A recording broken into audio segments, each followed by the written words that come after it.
students, welcome to Statisticspedia. Now we will continue the lecture series which is based on numerical integration. So last previous two lectures we discussed about trapezoidal rule, Simpson's 1/3 rule.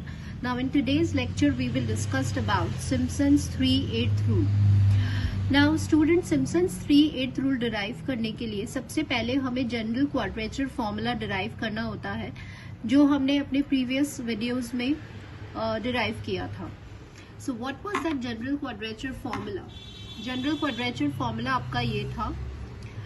अब हमने क्या देखा था, what we did was कि अगर आपका ट्रेपीजॉइडल rule है तो उसमें आप जनरल क्वाड्रेचर फॉर्मूला में n की जगह 1 पुट करते हैं. अगर आप सिम्पसन्स 1/3 रूल की बात कर रहे हैं तो n इक्वल्स टू 2 पुट करते हैं. And if we talk about Simpson's 3/8 rule तो वहां हम n इक्वल्स टू 3 पुट करते हैं. So we have also seen the geometrical interpretation of n equals to 1 and n equals to 2. यहाँ पे क्या होता है, इन ट्रेपीजॉइडल रूल जो एरिया होता है आपके किसी भी कर्व का, उसको हम अप्रोक्सीमेट करते हैं बाय द स्ट्रेट लाइन. मतलब आपका कर्व का नेचर क्या होता है, y इक्वल्स, इसका मतलब आपका जो कर्व का नेचर क्या होता है, y equals to a plus B x.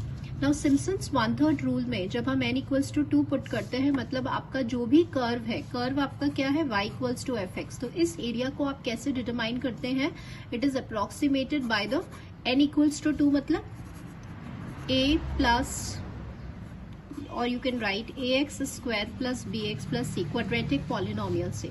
और सिम्पसन्स 3/8 रूल मतलब आप n इक्वल्स टू 3 पुट कर रहे हैं. इसका मतलब जो एरिया ऑफ द कर्व है वो आप अप्रोक्सीमेट करेंगे बाय अ पॉलिनोमियल जो क्यूबिक नेचर का होगा, मतलब जिसका जो फॉर्म है वो ये होगा. तो ये इसका ज्योमेट्रिकल इंटरप्रिटेशन होता है.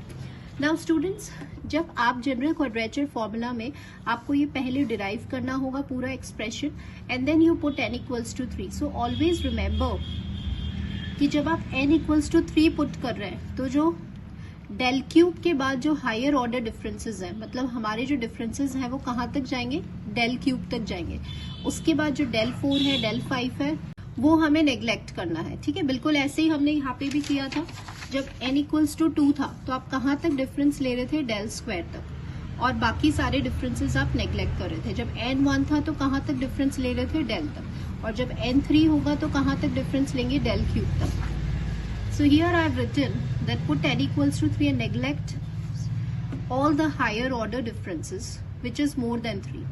So अब हमें क्या करना है, to 3 पुट करना है. तो यहाँ पे देखिए n equals to 3 है तो x0 to x0 plus 3h आ रहे हैं. यहाँ पे n3, यहाँ पे n3, जहाँ n है वहाँ पे आपने n को सब्सटीट्यूट कर दिया. After that we simplify this, मतलब यहाँ पे इन दोनों ब्रैकेट्स को आप एक्सप्रेशन को सिंप्लीफाई करेंगे by taking the LCM, and as well as हम यहाँ पे जो डेल स्क्वायर है, जो फॉरवर्ड डिफरेंसेस है, उसकी डेफिनेशन को हमने अप्लाई कर दिया. फॉरवर्ड डिफरेंस मतलब क्या होता है, next term minus same term. अगर आपको ये सॉल्व करना नहीं आ रहा है, then do visit to my previous lectures and it is based on operators. Now on simplification, अब आपको कुछ नहीं करना है, इस ब्रैकेट को ओपन करना है और इसको सिंप्लीफाई करना है. तो on simplification we get this. Now बिल्कुल, अगर if you remember in Simpson's 1/3 rule आपका h/3 आ रहा था. ठीक है, अभी आप सिम्पसन्स 3/8 कर रहे हैं तो आप देख रहे हैं 3h/8 आ रहा है. तो ये बाहर आपका कॉमन आ गया और अंदर ये हो गया. ठीक है, अब आप क्या कर रहे हैं, नाउ सी स्टूडेंट्स, अभी आपने जो फॉर्मूला निकाला है वो यहाँ से यहाँ तक निकाला है, x0 to x3. ठीक है, x0 to x0 plus 3h. ठीक है, अब just by rest of the integrals हम कैसे निकालेंगे, जस्ट बाय द ऑब्जर्वेशन. तो अब आप कहाँ से कहाँ मूव करेंगे, x3 से आप जाएंगे x6 तक. ठीक है, फिर x6 से जाएंगे x9 तक. तो बिल्कुल ऐसे ही हम यहाँ पे x0 प्लस 3h से x0 प्लस 6h गए, और जस्ट बाय ऑब्जर्वेशन हमने यहाँ पे, आप देख लीजिए सेंटर वाले जो दो कोएफिशिएंट्स हैं वो 3 है, तो सेंटर वाले दोनों का कोएफिशिएंट आपने 3 लिख दिया. ऐसे आपने इसको जनरलाइज कर दिया, x0 plus n minus 3h to x0 plus nh, और फिर अब हमने इन सारे जो रेस्पेक्टिव इंटीग्रल्स हैं उनको ऐड कर दिया. Now on summing these integrals आपको किसका इंटीग्रल मिल गया, x0 से xn, मतलब आपको अब वैल्यू मिल गया from a to b. And once we will add this तो आपका जो जनरलाइज फॉर्मूला आएगा वो ये आएगा. Now how to remember? This formula for practicals. देखिए y0 प्लस yn में कोई भी कोएफिशिएंट नहीं है, यहाँ पर आप देख रहे हैं इसका कोएफिशिएंट 1 है। 3 टाइम्स ऑफ y1 y2, अब यहाँ आप देख रहे हैं y3 नहीं है, y4 y5, यहाँ y6 नहीं होगा। तो इसका मतलब क्या है कि जो मल्टीपल्स ऑफ 3 हैं, y3 y6 y9 yn minus 3, उसका कोएफिशिएंट तो क्या है 2 है। और 3 के अलावा जितने भी रेस्ट ऑफ द ऑर्डिनेट्स हैं उनका मल्टीपल क्या है 3 है। ऐसे आपको याद रखना है। क्या याद रखना है कि मल्टीपल्स ऑफ 3 वाले जो ऑर्डिनेट्स हैं उनका तो कोएफिशिएंट 2 है, और rest of the ordinates except 3 के मल्टीपल्स के अलावा जो कोएफिशिएंट है वो 3 हो जाएगा। तो ऐसे आपको ये याद रखना इजी हो जाएगा। इस पूरे ब्रैकेट को आप किससे मल्टीप्लाई कर रहे हैं 3h/8। Now this is easy to remember क्योंकि आप सिम्पसन्स 3/8 रूल पढ़ रहे हैं, तो 3/8 हो जाएगा।